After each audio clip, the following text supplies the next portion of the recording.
My ex left me for my best friend a week before our wedding.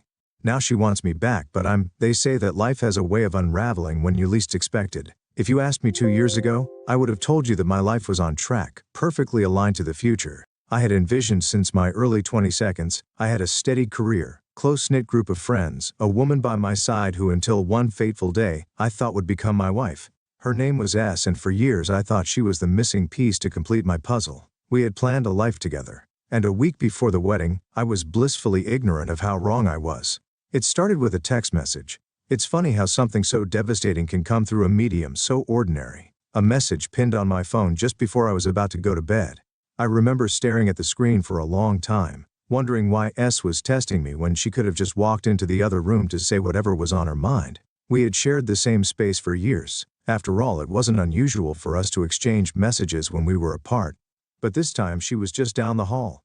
The words on the screen knocked the wind out of me. Can't do this anymore. I'm in love with someone else. I read it once, then again thinking it was some kind of sick joke.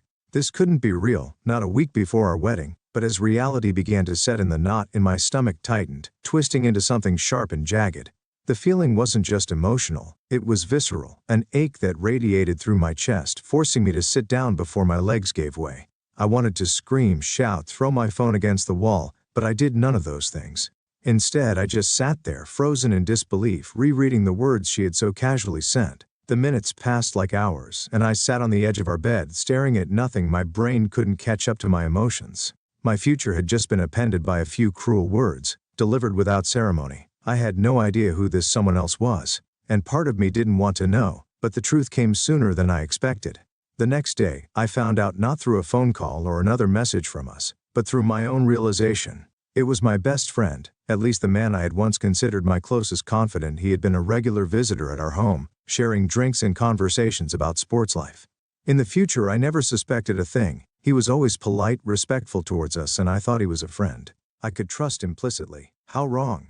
I don't remember much about the next few days, except for the overwhelming feeling of betrayal. Betrayal from two people I had trusted completely. I had been preparing to marry the woman I loved, only to find out that she had been falling for someone else, right under my nose. Someone I had let into my home, someone I had laughed with, shared secrets with. The wedding was canceled.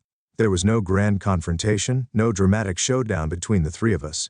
I didn't even bother calling us. What was there to say? Her actions spoke louder than any apology or excuse she could have given. As for him, I blocked his number and deleted every trace of him from my life.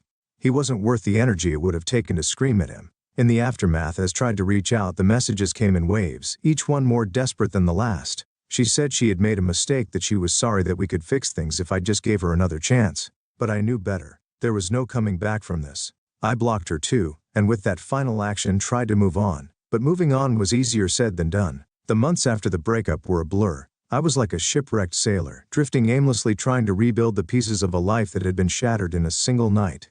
The house felt too big, too empty without us. Every corner held memories of us, of a life we were supposed to share. Tried to erase those memories, one by one, purging every physical reminder of her presence, her clothes, her books, her toothbrush. All of it went into the trash, but the memories were harder to take sponge. They clung to my mind like a stubborn stain, refusing to let go. Work became my refuge. I threw myself into my job, clocking in more hours than anyone else in the office. It kept me from thinking about the past, about the future that had been stolen from me. My coworkers noticed, of course, but they didn't pry. I think they understood that I needed space, or maybe they just didn't know what to say. I kept to myself. For the most part, socializing felt pointless. What was the point of building new relationships when trust could be so easily shattered? I'd learned that lesson the hard way. I went out less, avoided gatherings where I knew couples would be flaunting their happiness in front of me. It wasn't their fault, but I couldn't bear to see it. The loneliness not at me, but it was better than pretending I was. Okay, when I wasn't, time passed as it always does slowly. The runners of the wound began to heal. Though the scar remained, I started to feel like myself again. Piece by piece, I allowed myself to go out, to laugh with friends, to live again, but I was careful, guarded. Even I wasn't ready to trust anyone with my heart just yet. Then 2 years after that fateful text message, I met H. H wasn't like S. She was calm, steady, and uncomplicated in the best possible way. We met through mutual friends. While there was no immediate spark, there was something about her that drew me in. She didn't play games, didn't keep me guessing about her feelings. She was honest and kind in a way that felt refreshing after the chaos of my past. We started dating casually at first. Over time I found myself wanting to spend more and more time with her. I was cautious, of course. I didn't want to fall into the same trap I had with S, but H was different. She never made me feel uncertain or anxious. She was a calming presence. A reminder that not every relationship had to be filled with drama, heartbreak. As the months passed, I realized that I was falling for her. It wasn't the head over heels infatuation I had felt with us, but something deeper, more enduring. With Hi felt safe. I felt like I could finally let go of the pain of my past and build something new. The year after we started dating, we got married. It wasn't a grand affair like the one I had planned with S. It was a small, intimate ceremony, just close friends and family. But it was perfect in its simplicity. Standing there with H, I realized that this was what love was supposed to feel like: steady, unwavering, and real. It wasn't about grand gestures or overwhelming passion. It was about building a life together, brick by brick, day by day. I was happy. For the first time in years, I felt like I had finally found peace. Just when I thought I had closed the door on my past, S came back into my life. It had been 2 years since I had heard from her, 2 years of silence, of moving on. They're trying to forget, but one day out of the blue, I received a message. It was from a number I didn't recognize. But the moment I opened it, I knew who it was, from S. She said she had made a mistake, that she was sorry for what had happened between us, and that she wanted to talk. She said that her relationship with my former friend had fallen apart and that she still had feelings for me. She asked if we could meet, just to talk. My initial reaction was anger. How dare she reach out to me after all this time? How dare she try to worm her way back into my life after everything she had done? I had found happiness with Hi. Didn't need SA's apologies or her excuses. I didn't respond to the message. I didn't want to give her the satisfaction of knowing that she had gotten to me. But as the days went by, the messages kept coming. She said long, rambling texts about how much she regretted her decision, about how she had made a mistake by leaving me for someone else. She said she had realized too late that I was the one she truly loved.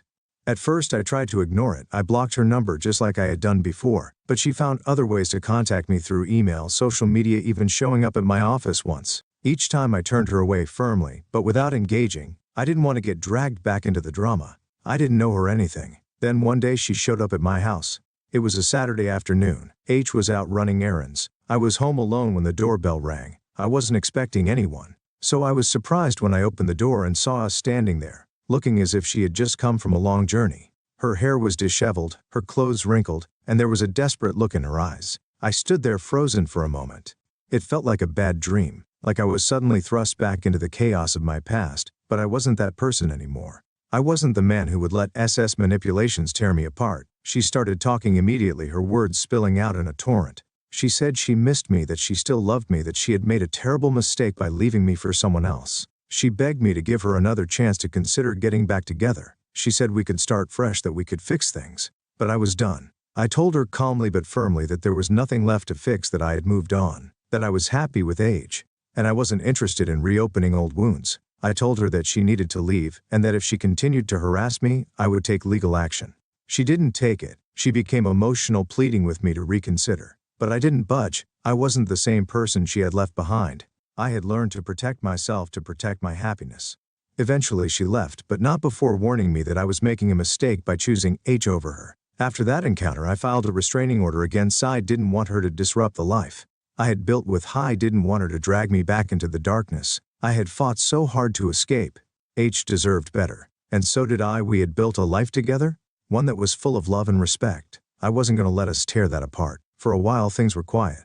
S stopped contacting me, and I started to believe that she had finally moved on. But then one day I received a call from the police. S had been arrested for violating the restraining order. She had shown up at my house again while I was at work. Trying to get inside, the neighbor had seen her and called the police. It was the final chapter in a long, painful story. As I stood in the living room that evening, looking around at the home H and I had built together, I realized how far I had come. I had survived betrayal, heartbreak, and the chaos of my past. But more than that, I had learned to protect my happiness, to value the life I had built. S was no longer a part of my story. She was just a chapter I had closed for good. My life now was with H, and that was all that mattered. I've shared this story because I know there are others out there who have been through something similar.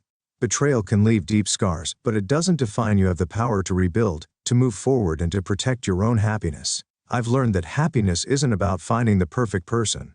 It's about building a life with someone who respects you, who values you, and who makes you feel safe. I found that with H, and I wouldn't trade it for anything in the world. To anyone out there struggling with the ghosts of their past, be strong.